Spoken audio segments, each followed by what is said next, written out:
Alright, Hojlund United debut confirmed. Looks like it's not going to be far away from how we expected, and maybe would have gone ahead to get back to full fitness by this day that's been issued by Manchester United correspondent, that is Laurie Whitwell for The Athletic. Welcome to United Matters channel. How are you guys and where are you watching us from? I go by the names of Rock and David. Smash the like button, comment and share. If you're really watching us for the very first time, endeavor to subscribe to this channel so as not to miss out on stories that we do upload in here on a daily. It's a Thursday, that is the 8th. It's the 10th of August, that is it, 10th of August, and here we come to present you stories concerning Donny van de Beek, Hannibal and so on and so forth. But with our lead story being that of Rasmus Hojlund, who United signed when he was really having a bad injury. Now let's see close to 400 likes smash on this video. Continue subscribing, both want to hit 15,000 subscribers before the end of this month, and we are less by, is it 80 subscribers to hit 15,000 subscribers, guys? Let's follow the protocol. If you're watching us for the very first time, or you've been always watching us and you had not yet subscribed to this channel, lower right bottom corner is the place to be. Smash the black button that has the word subscribe. After smashing, hit the notification bell.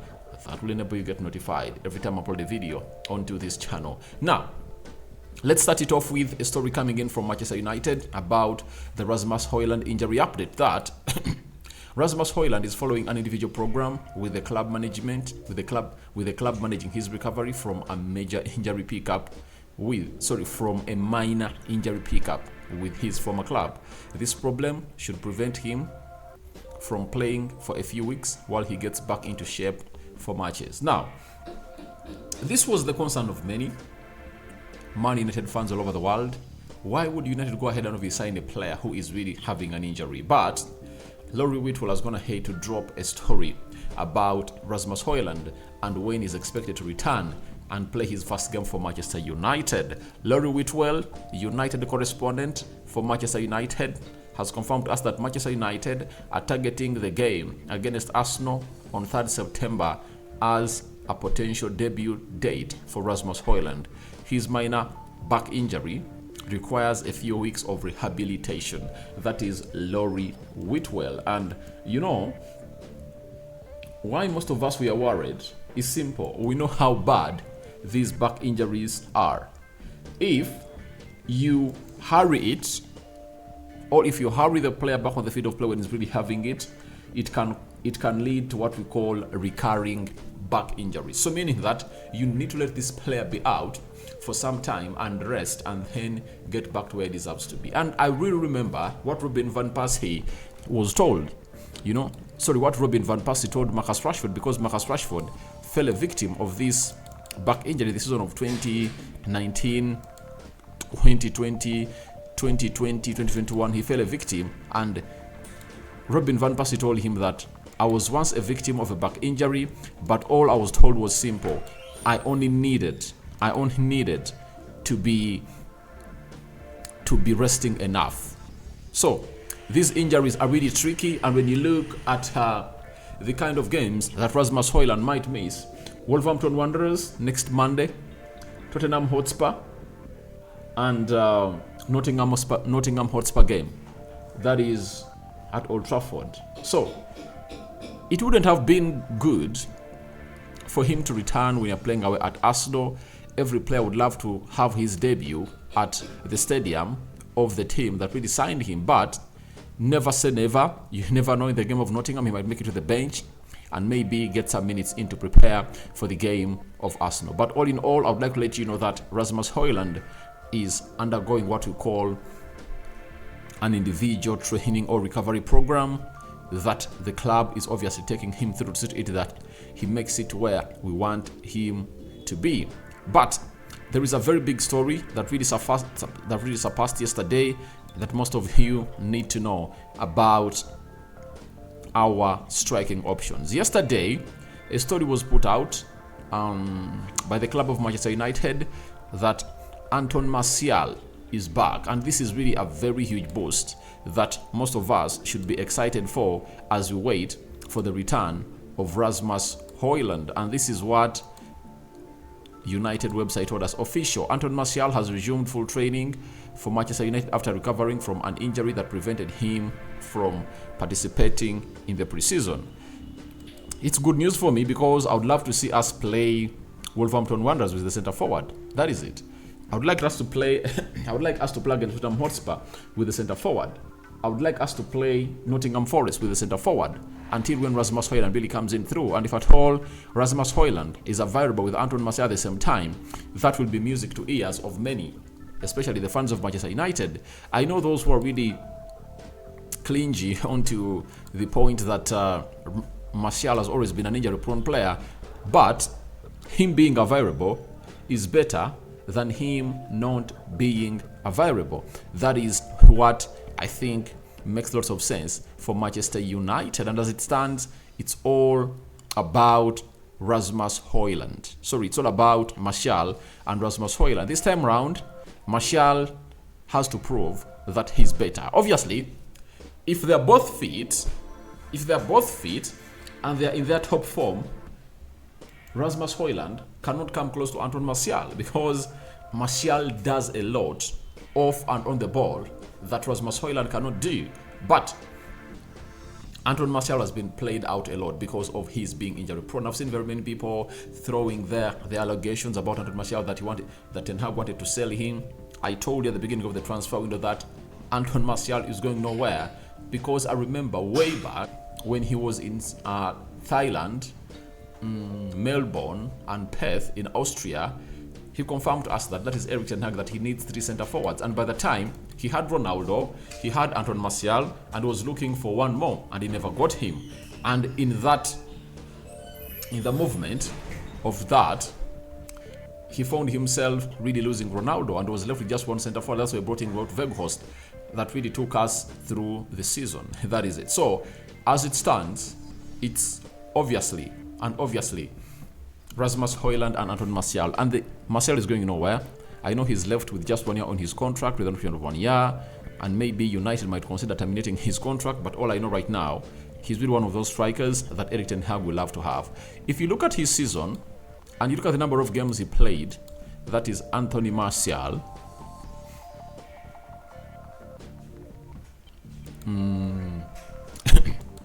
he played 21 games in the Premier League, 3 games in the FA Europa League, those are 24. Then 3 in the EFL Cup, those are 27. I know he played some FA Cup games, that is it. So he might have put up a tally of close to 30 games. That is Anton Martial for you in a season. Meaning that if you can get us 30 games or 40 this season, because I think we are going to get a better doctor coming in from Arsenal to take over the duties of the physio department at Man United, then he might get us the best that we get or we anticipate from the player that is Anthony Martial. So let's wait and see how that pans out. But Hojlund's debut is really gonna be confirmed, and it might not be a home debut, it's going to be an away debut as we take on Arsenal on the 3rd of September, and you know what that game is all about. It's really a huge one that you'll never want to miss. That is it. Now, let's go to Donny van de Beek. Exits are looking like exits. Harry Maguire leading the exit door. Fred in the mix. Donny van de Beek in the mix also, and very many others. But Fabrizio Romano put up a tweet yesterday. Real Sociedad and Manchester United are still negotiating for Donny van de Beek. Discussion ongoing about loan fee, how to cover Donny van de Beek's salary, and also by option. And also option to buy clause in 2024. Understand Donny van de Beek is keen on the move and attracted by Real Sociedad's project. That is it. Now, for me, I love the player in Donny van de Beek, and I think he has faced Erik Ten Hag, and with the years he has spent not playing competitive football. I think the right thing is for him to obviously go on a team that's going to get him enough playing time. I told you why Real Sociedad did the player. It's because they lost David Silva, and they had planned for him, or they had planned with him this season, and David Silva is nowhere to be seen because he got an injury, and he said he's not going to undergo surgery to see to it that he goes through the rehabilitation that required. And it was an ankle injury, and at the age of 37, he felt like that should be the end of his career. Now, Donny van de Beek is one of those that he's being looked at by Real Sociedad, and they're discussing a loan fee. And I believe the loan fee is going to be around £3 million or £6 million. then they'll put in what we call a buy clause in 2024. Good to say to it that Donny is leaving. You know, good players have always come at Man United and failed, but I think came in through at a very bad time because Ole Gunnar Solskjaer never gave him enough playing time to keep him match fit always. But as it stands, I really believe he's going to have a very good spell down in Spain. I'll be one of those people who will be wanting to watch those games when he's playing for Real Sociedad, and I'll be really eager to see him really feature for that side that is really managed by a very good coach, and he really has the best to add to the career of Donny van Beek. 26 years of age, not far away from really getting back to the prime Donny van de Beek, and I think this is the best chance for him to obviously get back to where he deserves to be, that is Donny van de Beek. But these exits should really move out more quickly, and that shows you that the deal of Sofiane Amrabat is really very, very close, because I'm going to bring you a story of Sofiane Amrabat post to Manchester United. It's all about Fred nearing his exit. Donny van de Beek is leaving. Scott McTominay is leaving, meaning that United might even get in 2 more. We thought that we might go in for just 1 more, but it looks like on Sofiane Amrabat we might get in another central midfielder to come up and obviously do the needful. Is it because Erik ten Hag wants more, or is the reason as to why he wants to keep this young man known as Hannibal? And a story has been dropped by Muhammad Misaouli. He comes in from AfricanFoot.com and is coming in from Tunisia that Hannibal Mejabri and Man United are in negotiations for a contract extension. Current contract will end in 2024 with 1-year option. Discussions are still ongoing regarding its future. Luton Town, Steady Reigns, and another English club will be interested in a loan for Hannibal Mejabri. Now, when you look at the situation of Hannibal and you rate it to Donny van Beek leaving the club of Man United, Ten Hag has decided he doesn't want to sell the player, and even a loan will be one of the last options that Erik ten Hag will be looking at to sanction, because he believes that after losing Scott McTominay, you've lost Fred, you've lost Donny van de Beek. If you bring in Sofiane Amrabat, it's not enough. You need in 1 more midfielder, and you know what it is like.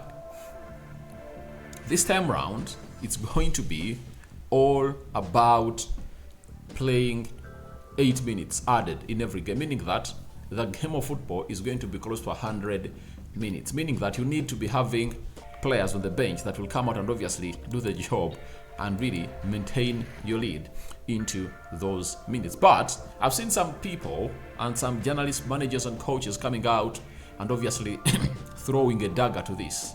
But when you look at the spirit that FIFA came up with this plan, or UEFA, it's all about the fans. Trust me, the number 1 item to respect the game of football is all about the football fans. That is it. So if you cannot respect them, right? If you cannot respect them, then you're not going to get the money you're supposed to be paid. I'm one of those people that don't believe that these players really work a lot, because look through how many people earn £200,000 a week, for playing just 1 game. Look at the hours. That is, if they add 10 minutes, it will be 1 hour and 40 minutes, So if at all you come on duty for 3 hours,